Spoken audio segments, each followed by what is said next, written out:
आज से हम क्लास 10 सीबीएसई बोर्ड के लिए साइंस की क्लासेस शुरू करने जा रहे हैं। तो क्लास 10 साइंस का पहला चैप्टर बच्चों केमिस्ट्री से है, जिसका नाम है chemical reaction and equation.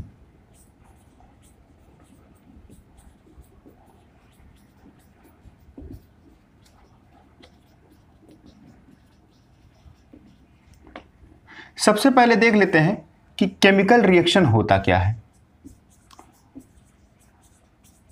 Chemical reaction बच्चों कुछ डेली लाइफ से जुड़े हुए एग्जाम्पल को कंसीडर करते हैं।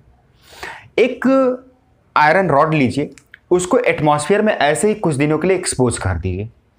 क्या होगा बच्चों, कुछ दिनों बाद उसका कलर बदल जाएगा, रेडिश ब्राउन कलर का हो जाता है। मिल्क है, समर सीजन में 2-3 दिन के लिए ऐसे ही छोड़ दीजिए तो कुछ दिनों बाद कर्ड में, दही में बदल जाता है। इसके अलावा फ्रेश ग्रेप्स हैं, अंगूर, कुछ दिनों के लिए ऐसे ही छोड़ दीजिए तो उसका टेस्ट बदल जाता है, साथ साथ उसका स्मेल भी क्या होता है, अनप्लीजेंट यानी बेकार सा हो जाता है। Is that clear? इसके अलावा बच्चों फूड मटेरियल हम क्या करते हैं, बॉडी में हमारे जो होता है फूड मटेरियल का डाइजेशन होता है, यानी सिंपलर मॉलिक्यूल्स में वो टूटते हैं। रेस्पिरेशन करते हैं, एनर्जी हमको उससे मिलती है। प्लांट क्या करते हैं, फूड मटेरियल सिंथेसाइज करते हैं फोटोसिंथेसिस प्रोसेस के थ्रू। तो जितने भी ये सब एग्जांपल मैंने आपको बताए, वास्तव में ये सब क्या है, केमिकल रिएक्शन है। तो केमिकल रिएक्शन में क्या हो रहा है बच्चों, एक टाइप का जो केमिकल सब्सटेंस है किसी दूसरे टाइप के केमिकल सब्सटेंस में बदल जा रहा है, और जो नया केमिकल सब्सटेंस बन रहा है उसकी जो प्रॉपर्टी है वो पहले वाले से डिफरेंट होती है। तो यही होता है, इसकी हम डेफिनेशन किस तरह से लिख सकते हैं कि the transformation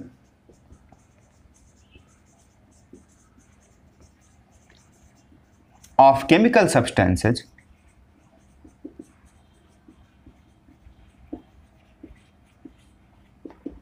into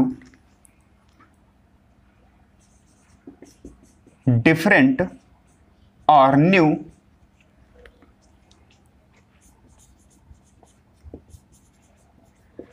chemical substances with different properties is known as chemical reaction। तो क्या हुआ इसमें बच्चों, एक टाइप का जो केमिकल सब्सटेंस है किसी दूसरे टाइप के केमिकल सब्सटेंस में क्या हुआ, बदल गया। अच्छा, दूसरे टाइप के केमिकल सब्सटेंस में बदला कैसे, इसका मतलब क्या होता है, पहले टाइप के केमिकल सब्सटेंस में से कोई ना कोई बॉन्ड टूटा होगा या उसमें कोई ना कोई दूसरा बॉन्ड जुड़ा होगा। मतलब बॉन्ड मेकिंग और बॉन्ड ब्रेकिंग की वजह से ही तो क्या होता है, नए सब्सटेंस बनते हैं। तो इसका मतलब क्या हो रहा है कि जो केमिकल रिएक्शन होता है इसमें बॉन्ड मेकिंग और बॉन्ड ब्रेकिंग होती है। बॉन्ड मेकिंग और बॉन्ड ब्रेकिंग ये होता है, यानी बॉन्ड टूटते हैं, बॉन्ड जुड़ते हैं, या दोनों होते हैं। समझ में आई? तो इसका मतलब क्या होता है, जब भी बॉन्ड मेकिंग या बॉन्ड ब्रेकिंग की घटना हो तब उसको केमिकल चेंज कहा जाता है। क्लास 9th में आपने फिजिकल चेंजेस और केमिकल चेंजेस की बात किया था, समझ में आई? तो बच्चों फिजिकल चेंज में कोई बॉन्ड टूटता नहीं है, ना कोई बॉन्ड बनता है, बल्कि स्टेट्स बदल जाते हैं। Is that clear? और इसमें क्या होता है, केमिकल चेंज में बॉन्ड मेकिंग और बॉन्ड ब्रेकिंग की घटना होती है। जैसे कुछ एग्जाम्पल मैंने आपको बताया। एग्जाम्पल क्या हो जाएगा, example setting of milk into curd, यानी दूध का दही में कन्वर्ट हो जाना। इसके अलावा रस्टिंग ऑफ आयरन, आयरन यानी लोहे में जंग लगना जिसको कहते हैं। इसके अलावा क्या हो जाएगा, रेस्पिरेशन। बच्चों रेस्पिरेशन भी क्या है, एक टाइप से केमिकल रिएक्शन है। इसमें क्या होता है, हम बाहर से ऑक्सीजन लेते हैं अंदर, जो ग्लूकोज को हमारे सेल में बर्न कराता है और उससे एनर्जी प्रोड्यूस करता है। डाइजेशन, डाइजेशन भी क्या है, केमिकल रिएक्शन है। इसमें क्या करते हैं, जो हैवी मॉलिक्यूल्स होते हैं सिंपलर मॉलिक्यूल्स में टूट जाते हैं एब्जॉर्बल फॉर्म में। इसके अलावा फोटोसिंथेसिस, यस, प्लांट जो फोटोसिंथेसिस करते हैं, ये भी क्या है, वास्तव में केमिकल रिएक्शन है। फर्मेंटेशन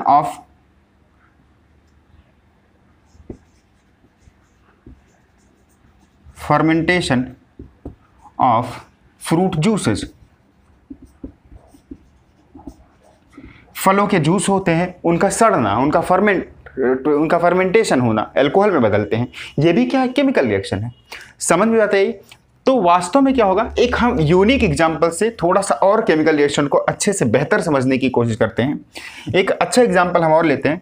बच्चों हम क्या करें, अगर हमारे पास एक मैग्नीशियम रिबन हो, यानी मैग्नीशियम एक मेटल होता है और उसकी एक हमारे पास रिबन हो, पट्टी हो, तो उसको हम ऑक्सीजन की प्रेजेंस में जलाएं तो पता क्या होता है, मैग्नीशियम ऑक्साइड बनता है। और जब हम जलाते हैं ना तो डेजलिंग फ्लेम की तरह जलता है वो। डेजलिंग का मतलब होता है चमकदार फ्लेम उससे निकलता है। तो ये केमिकल रिएक्शन हुआ। मैग्नीशियम रिबन मैंने लिया, ऑक्सीजन के प्रेजेंस में जलाया तो ऑक्सीजन का से क्या हुआ, उसका रिएक्शन हुआ और फाइनली मैंने क्या बताया, मैग्नीशियम ऑक्साइड बनता है। तो इसका मतलब केमिकल रिएक्शन यहां भी तो हुआ ना। तो क्या होता है कि एक और एग्जांपल लेते हैं यहां पे थोड़ा सा। If we burn magnesium ribbon in presence of oxygen, clear. तो क्या होता है कि मैग्नीशियम रिबन को जैसे ही ऑक्सीजन के प्रेजेंस में जलाते हैं तो क्या होता है, डेजलिंग फ्लेम की तरह जलता है और साथ साथ क्या होता है, मैग्नीशियम ऑक्साइड बनता है। This is also a chemical reaction. इसको इसलिए बताएं क्योंकि क्या है, एनसीईआरटी का एक अच्छा क्वेश्चन ये बनाता है आपका। क्वेश्चन क्या क्या बना सकता है हम बताएंगे, इसके बारे में उसका आंसर भी बताएंगे। क्वेश्चन ये बनाता है कि सबसे ज़्यादा जो पूछे जाते हैं कि मैग्नीशियम रिबन को जलाने से पहले उसको हम प्रॉपर वॉश या क्लीन क्यों कर लेते हैं। तो इसका कारण भी बताऊंगा, रीजन क्या है कि ये इसको हम क्लीन करते हैं। समझ में आ गई बच्चों। तो अच्छा एक चीज और देखते हैं, केमिकल रिएक्शन तो हो गया। अब जैसे मैंने यहां पे क्या लिखा कि मैग्नीशियम रिबन को ऑक्सीजन के प्रेजेंस में मैंने जलाया और मैग्नीशियम ऑक्साइड बनाया, तो क्या हो जाएगा बच्चों, मैग्नीशियम Mg, ऑक्सीजन के प्रेजेंस में मैंने इसको क्या कराया, बर्न कराया, किस में बदल गया, मैग्नीशियम ऑक्साइड में। बैलेंस करेंगे तो कुछ इस तरह से बैलेंस हो जाएगा। क्लियर। तो केमिकल रिएक्शन में कुछ चीजें आप नोट कर रहे होंगे। क्या होगा बच्चों, जो सब्सटेंस, ये देखो एरो के पहले वाला, जो सब्सटेंस केमिकल रिएक्शन में पार्टिसिपेट किया उसको रिएक्टेंट कहते हैं और जो बाद में बना that is called product. Is that clear. तो क्या होता है कि दो चीजें केमिकल रिएक्शन में हमको देखनी है, एक है क्या, रिएक्टेंट क्या चीज है, और एक क्या है, प्रोडक्ट। तो बच्चों रिएक्टेंट मतलब क्या होता है कि the chemical substance participating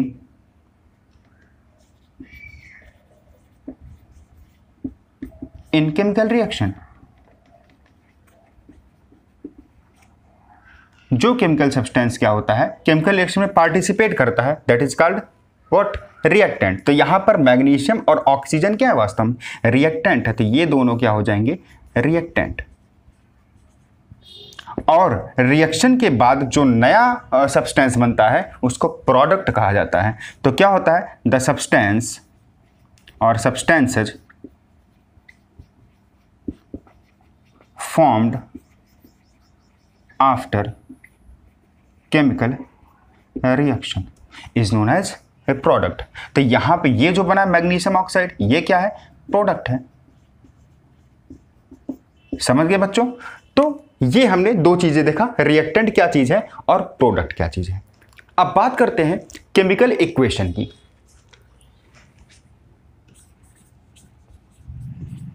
chemical equation बच्चों, पहला जो एग्जांपल मैंने आपको बताया था कि मैग्नीशियम रिबन को ऑक्सीजन के प्रेजेंस में बर्न कराते तो मैग्नीशियम ऑक्साइड बनता है। तो बस ये जो केमिकल रिएक्शन था ना, इसी को अगर शॉर्ट फॉर्म में, कंसाइज फॉर्म में क्या कर दें, हम लिख दें तो वही क्या होता है, हमारा केमिकल इक्वेशन कहलाता है। भाई जाहिर सी बात है, क्या होता है कि कोई भी केमिकल रिएक्शन हो रहा है, इसको हम बेहतरीन ढंग से कैसे समझ सकते हैं, या हमें क्या होता है कि एक्सप्रेस करने में हमें आसानी हो, तो उसके लिए केमिकल इक्वेशन एक अच्छा जरिया माना जाता है। अब इस तरह तो नहीं कि हमने बोल दिया कि magnesium ribbon react with the oxygen and form the magnesium oxide, तो ये थोड़ा सा क्या हो जाएगा, लेंदी प्रोसेस, मतलब लेंदी हो जाएगा और साथ साथ अनकंफर्ट इनकन्वीनियंस भी होगा। इसलिए अपने कन्वीनियंस के लिए, अपने सुविधा के लिए हम क्या करते हैं, केमिकल इक्वेशन का सहारा लेते हैं।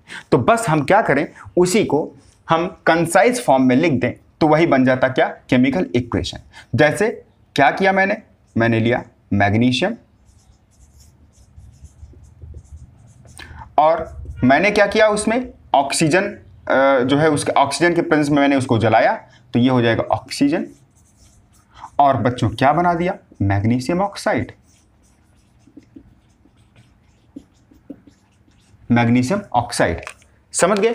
तो वास्तव में क्या हुआ कि अब इस तरह से जो हमने लिखा है ये थोड़ा सा कन्वीनियंस हो गया। लेकिन एक चीज देखो, क्या मैं इसको और सिंपल करके लिख सकता हूं? अगर मैं इसको और सिंपल करके लिखना चाहूं तो मैं इसको इस तरह लिख सकता हूं, मैग्नीशियम ऐसे मैंने लिख दिया Mg और ऑक्सीजन मैंने लिख दिया O2 और फाइनली मैंने क्या कर दिया, मैग्नीशियम ऑक्साइड और इसको MgO यानी मैग्नीशियम ऑक्साइड का फॉर्मूला था, इस तरह लिख लिया। तो जरा बताओ बच्चों कि ये जो मैंने लिखा है ये इससे कहीं ज़्यादा सिंपलर फॉर्म में, कंसाइज फॉर्म में और कन्वीनियंट है। तो इस तरह से क्या हो गया कि जो ऊपर वाला मैंने लिखा है, जो कि वर्ड के फॉर्म में मैंने एक्सप्रेस किया हुआ इक्वेशन को, इसको बोलते हैं वर्ड इक्वेशन।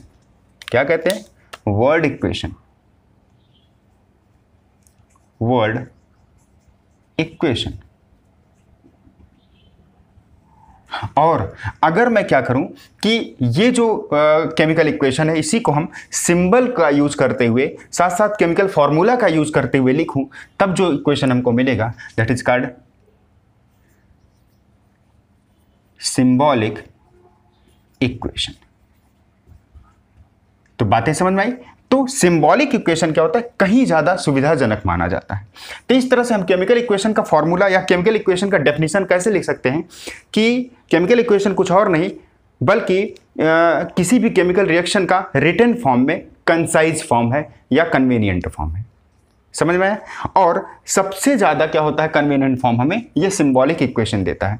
इसीलिए हम इसी इक्वेशन के बेस पर हम केमिकल इक्वेशन की डेफिनेशन बताते हैं। तो केमिकल इक्वेशन की डेफिनेशन क्या हो जाएगी कि the representation of a chemical reaction into the symbol और chemical formula of the substances in the reaction is known as chemical equation. तो क्या लिख सकते हैं, केमिकल इक्वेशन की यहाँ डेफिनेशन हमको मिल गई। The representation of chemical reaction using symbol and formula of substances is known as chemical equation. ठीक है, तो इस तरह से क्या हुआ बच्चों, हमारा ये केमिकल इक्वेशन कंप्लीट हुआ। अच्छा, तो ये मोर कन्वीनियंट केमिकल इक्वेशन है, सिंबॉलिक इक्वेशन। अच्छा, इस इक्वेशन को अगर आप ध्यान से देखें तो इस इक्वेशन में आपको कुछ गलतियां नजर आ रही होंगी। क्या गलती नजर आ रही हुई, यहां पे देखिए, यहां पे क्या होगा बच्चों, मैग्नीशियम है, मैग्नीशियम का एक एटम है यहां पर और यहां पर भी मैग्नीशियम का एक एटम है, कोई दिक्कत नहीं। यहां पर क्या होगा, ऑक्सीजन के दो एटम है यानी ऑक्सीजन मॉलिक्यूल है और वहां पर ऑक्सीजन का सिंगल एटम है। तो मतलब क्या हुआ कि इधर क्या होता है एटम और उधर एटम, दोनों की नंबर बराबर नहीं है।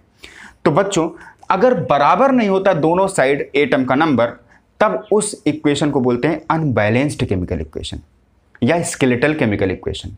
और अगर क्या होगा कि दोनों side number of atom balanced होते हैं, तब उसी को हम कहते हैं balanced chemical equation.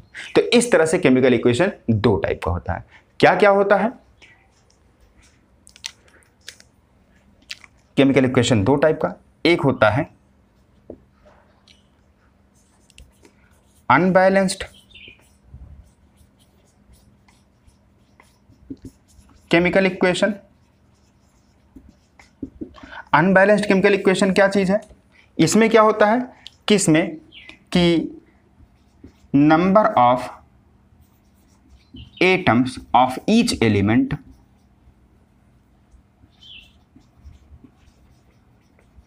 On both side, on both side का मतलब रिएक्टेंट और product, on both side is not equal. अगर बोथ साइड क्या होगा, इक्वल नहीं होगा, तो वही तो क्या होगा, केमिकल अनबैलेंस्ड केमिकल इक्वेशन होगा। अच्छा, अगर जो नंबर ऑफ एटम है वो दोनों साइड बैलेंस नहीं, जाहिर सी बात है उनका मास भी क्या होगा, बैलेंस नहीं होगा।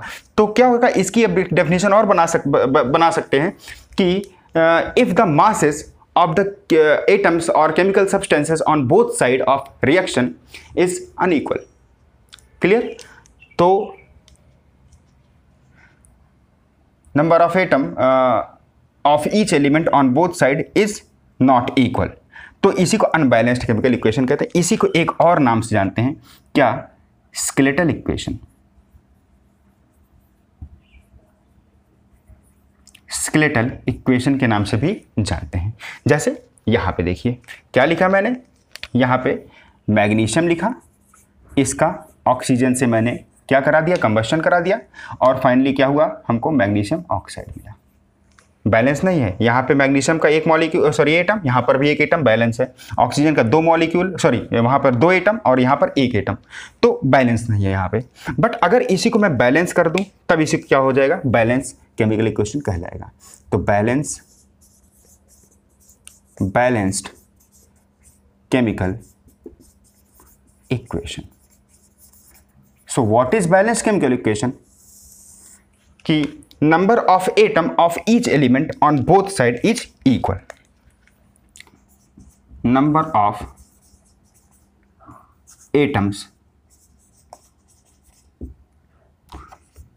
Of each element on both side are equal. Is that clear? तो मैं इसी को क्या करूं, यहां पे मैग्नीशियम था और यहां पे क्या था, ऑक्सीजन था, और यहां पे क्या होगा, मैग्नीशियम ऑक्साइड बन गया। तो इसी को बैलेंस करने के लिए अगर हम क्या करें, यहां पे 2 और यहाँ पे 2 से मल्टीप्लाई कर दें, अब देखिए दोनों साइड क्या हो जाएगा, बैलेंस हो जाएगा। तो इसी को बैलेंस्ड केमिकल इक्वेशन कहते हैं। अच्छा, एक चीज और, हम किसी भी केमिकल इक्वेशन को बैलेंस क्यों करें? तो बच्चों आपने क्लास 9th में पढ़ा होगा कि कंजर्वेशन ऑफ मास। इसमें क्या बताया जाता है कि neither we can create the masses nor we destroyed. मतलब क्या होता है, हम किसी भी एटॉमिक या किसी भी मास को ना तो बना सकते हैं, ना ही डिस्ट्रॉय कर सकते, खत्म कर सकते हैं। बस इसी को ओबे करने के लिए या इसी रूल को सेटिस्फाई करने के लिए हम क्या करते हैं कि किसी भी केमिकल इक्वेशन को हम बैलेंस करने की कोशिश करते हैं। तो यहाँ पे ये लिख देते हैं हम, why do we need to balance chemical equation, why do we need to balance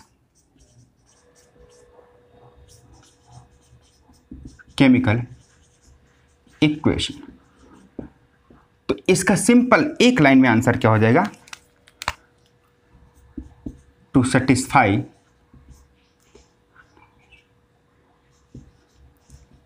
the law of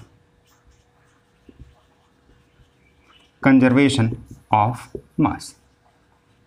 law of conservation of mass को सेटिस्फाई करने के लिए, जो कि ये कहता है कि हम किसी भी केमिकल सब्सटेंस को या किसी भी मासेस को बना नहीं सकते हैं, ना ही इसको डिस्ट्रॉय कर सकते हैं। क्लियर हुआ? तो इस तरह से आज हमने क्या पढ़ा, केमिकल इक्वेशन क्या चीज़ है।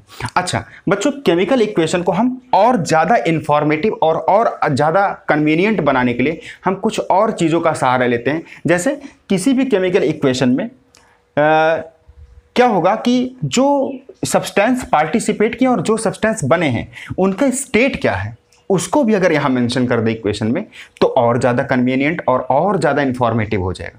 इसके अलावा किस कंडीशन पर यह केमिकल रिएक्शन हो रहा है, पीएच क्या है, किसी टेम्परेचर पर हो रहा है क्या, साथ साथ प्रेशर भी है क्या, तो इन सब की भी अगर नीड है तो उसको भी अगर इस इक्वेशन में हम शामिल कर लें तब वो हमारे लिए ज़्यादा इन्फॉर्मेटिव हो जाएगा। तो हम आगे बात करेंगे कि किसी भी केमिकल रिएक्शन को या इक्वेशन को मोर इन्फॉर्मेटिव बनाने के लिए हम क्या क्या और कर सकते हैं। तो बच्चों अगला हम देखते हैं कि how to make a chemical equation more informative. ध्यान दीजिए, केमिकल इक्वेशन को ज़्यादा से ज़्यादा इंफॉर्मेटिव बनाने के लिए हम जो केमिकल सब्सटेंसेस पार्टिसिपेट किए हैं और बने हैं उसके स्टेट्स को भी लिखते हैं। तो क्या होता है, mention the states physical state उनकी क्या होगी।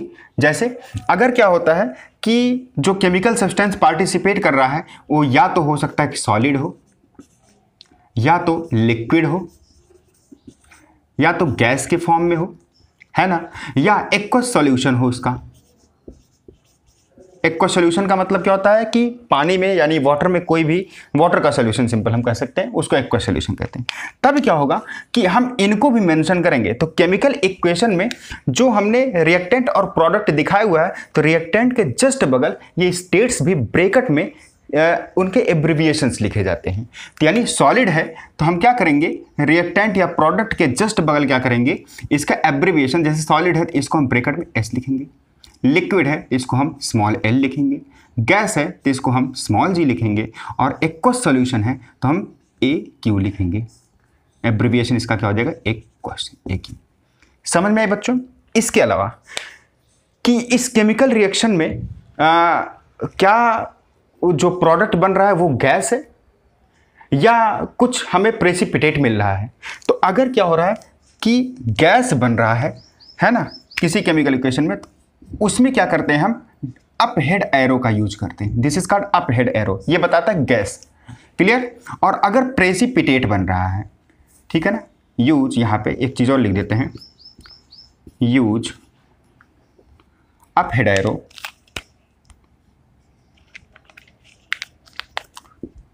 फॉर गैस, इसको यूज करते हैं।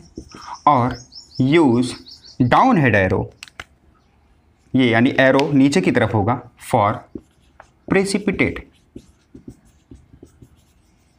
Is that clear. अभी मैं इसको क्या होगा किसी केमिकल इक्वेशन में दिखाने की कोशिश करूंगा, पहले ऐसे समझते हैं। इसके अलावा हम और क्या उसमें मेंशन करेंगे, वो जो कंडीशन, जिस कंडीशन पर कोई भी केमिकल रिएक्शन हो रहा है, तो कंडीशंस भी दिखाएंगे। कंडीशंस बच्चों, कंडीशंस क्या हो सकते हैं, हो सकता है कि किसी पर्टिकुलर टेम्परेचर पर वो केमिकल रिएक्शन हो रहा हो, तो हम उसमें क्या करेंगे, टेम्परेचर भी मेंशन करेंगे, टेम्परेचर भी मेंशन करेंगे। टेम्परेचर को या तो एग्जैक्ट टेम्परेचर आप लिख दीजिए या उसको आप डेल्टा के साइन से ऐसे दिखा दीजिए। क्लियर। इसके अलावा कोई प्रेशर है क्या, अगर प्रेशर है तो प्रेशर भी हम उसमें मेंशन करेंगे। इसके अलावा कोई कैटलिस्ट यूज हो रहा है उस केमिकल रिएक्शन को होने के लिए, तो कैटलिस्ट भी मेंशन करेंगे। इसके अलावा पीएच भी, अगर किसी पर्टिकुलर पीएच पर हो रहा है, जैसे हमारी बॉडी में जितने भी केमिकल रिएक्शंस हो रहे हैं जिसको मेटाबॉलिज्म कहते हैं, वो सब किसी न किसी पर्टिकुलर पीएच पर होते हैं, तो पीएच भी मेंशन करेंगे। कोई ज़रूरी नहीं हमारी बॉडी में ही, आउटसाइड द बॉडी, लेबोरेटरी में या नॉर्मल ऐसे लाइफ में क्या होता है कि बहुत सारे ऐसे केमिकल रिएक्शन पर्टिकुलर पीएच पर होते हैं, तो पीएच भी क्या करेंगे हम यहाँ पर मेंशन करेंगे। तो ये जो कंडीशंस है इसको मेंशन करने के लिए हम क्या करेंगे, इसको हम जो एरो बनाएंगे इक्वेशन में, उस एरे को ऊपर या नीचे इसको हम दिखाने की कोशिश करेंगे। फिजिकल स्टेट्स और कंडीशंस दिखाने के लिए हम एक केमिकल रिएक्शन का सहारा लेते हैं, केमिकल इक्वेशन का सहारा लेते हैं, फिर उसमें दिखाने का प्रयास करते हैं। जैसे एक केमिकल इक्वेशन में लिखता हूं बच्चों, जब मैं H2 और यानी हाइड्रोजन और ऑक्सीजन को आपस में रिएक्ट कराता हूं तो हमें H2O यानी वाटर मिलता है। तो यहां पर हम स्टेट्स दिखाने की कोशिश कर रहे हैं बच्चों। जो यहां पर हाइड्रोजन है ना, ये गैस है, तो इसको मैंने आपको बताया था कि जो स्टेट्स होते हैं उसको दिखाने के लिए रिएक्टेंट या प्रोडक्ट के जस्ट बगल ब्रैकेट में उस स्टेट का फर्स्ट लेटर स्मॉल में यूज करते हैं। Is that clear. तो यहाँ पे गैस है तो हम इसको इस तरह से लिख देंगे। ये ऑक्सीजन, ये भी गैस है तो इसको भी हम इस तरह से लिख देंगे। लेकिन यहाँ पर जो वाटर बना हुआ है ये लिक्विड है तो इसको एल से लिखेंगे।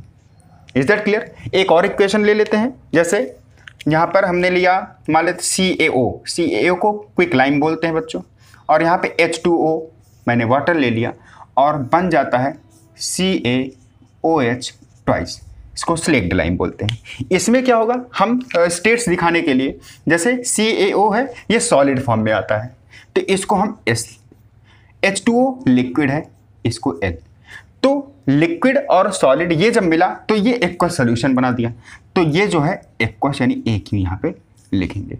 अगर किसी टेम्परेचर पर हो रहा है, मान लेते हैं, हालांकि यहाँ तो नहीं होगा, मान लेते हैं कोई भी इक्वेशन किसी पर्टिकुलर टेम्परेचर पर हो रहा है तो इस एरो के ऊपर या नीचे उस टेम्परेचर को भी मेंशन करेंगे। कोई टेम्परेचर है ना, उसको भी मेंशन कर दिया।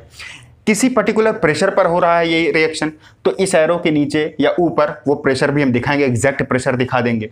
इसके अलावा कोई कैटलिस्ट है तो कैटलिस्ट भी यहाँ ऊपर या नीचे मेंशन करेंगे। ध्यान दीजिए, जो फिजिकल स्टेट्स होते हैं सब्सटेंसेज के किसी इक्वेशन में, उसको हम जो होता है सब्सटेंस के बगल ब्रैकेट में स्मॉल में दिखाते हैं, और साथ साथ जो कंडीशंस होते हैं उस कंडीशन को एरो के ऊपर या नीचे, यानी अबव द एरो और बिलो द एरो, वहाँ पर दिखाते हैं।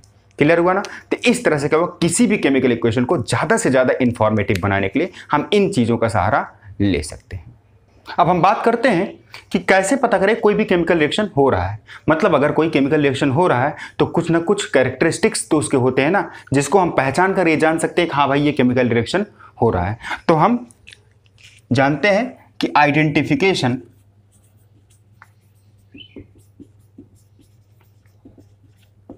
और observation of a chemical reaction.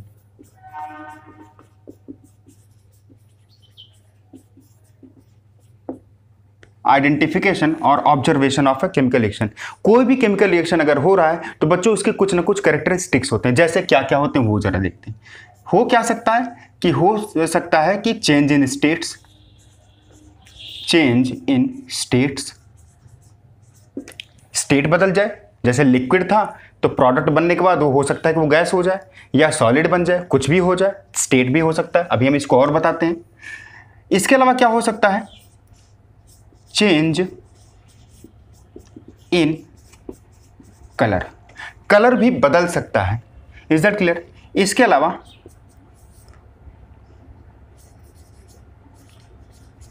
Change in temperature, उसका टेम्परेचर भी क्या हो सकता है, बदल सकता है। या तो टेम्परेचर राइज होगा या टेम्परेचर डाउन होगा। इसके अलावा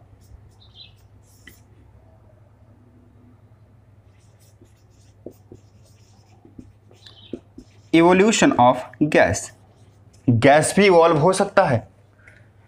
और फॉर्मेशन ऑफ प्रेसिपिटेट,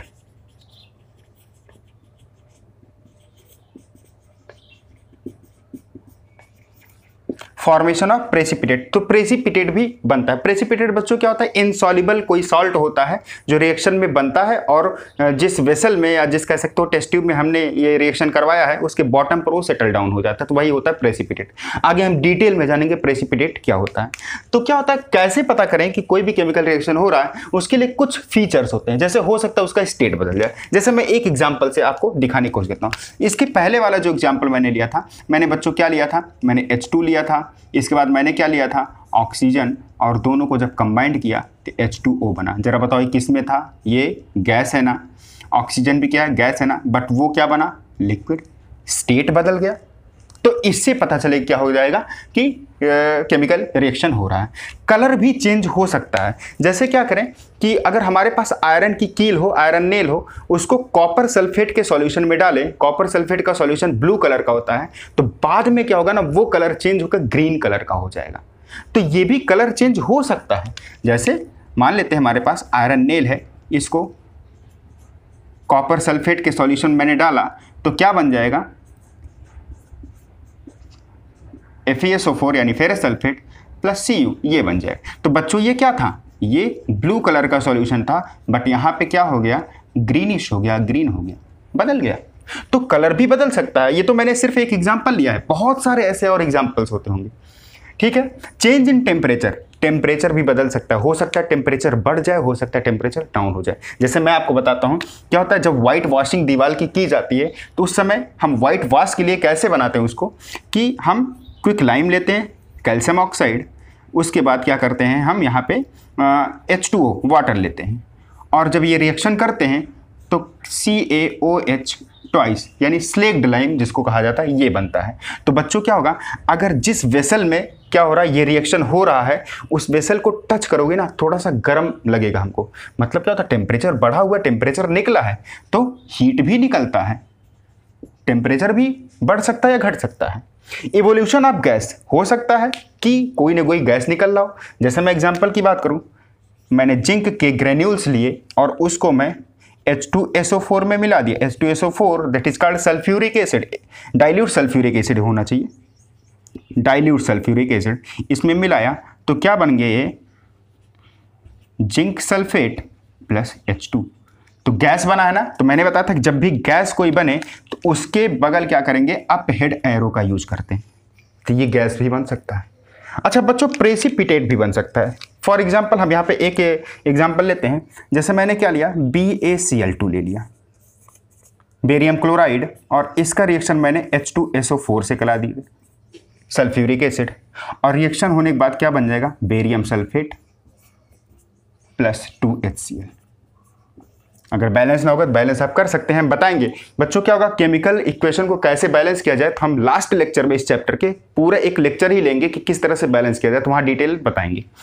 तो इस तरह से ये बेरियम सल्फेट अगर देखोगे तो जिस टेस्ट ट्यूब में आपने रिएक्शन कराया तो उस टेस्ट ट्यूब के नीचे क्या होगा, व्हाइट कलर का कुछ कंपाउंड नीचे बैठ जाएगा, सेटल हो जाएगा, तो वो प्रेसिपिटेट होता है। तो ये प्रेसिपिटेट भी बन सकता है, और प्रेसिपिटेट को दिखाने के लिए हम इसी के जस्ट बगल डाउन हेड एरो का यूज करते हैं।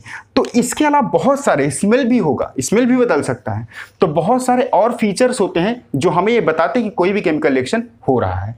तो हमने क्या किया, बेसिक कुछ change in state, colour, temperature, evolution of gases या liberation of gases and formation of precipitate, इसकी बेस पर ये जाना कि हाँ केमिकल रिएक्शन हो रहा है। अब हम नेक्स्ट लेक्चर में देखेंगे कितने टाइप के केमिकल रिएक्शन होते हैं और हर टाइप के मेनी एग्जांपल्स देखने की कोशिश करेंगे।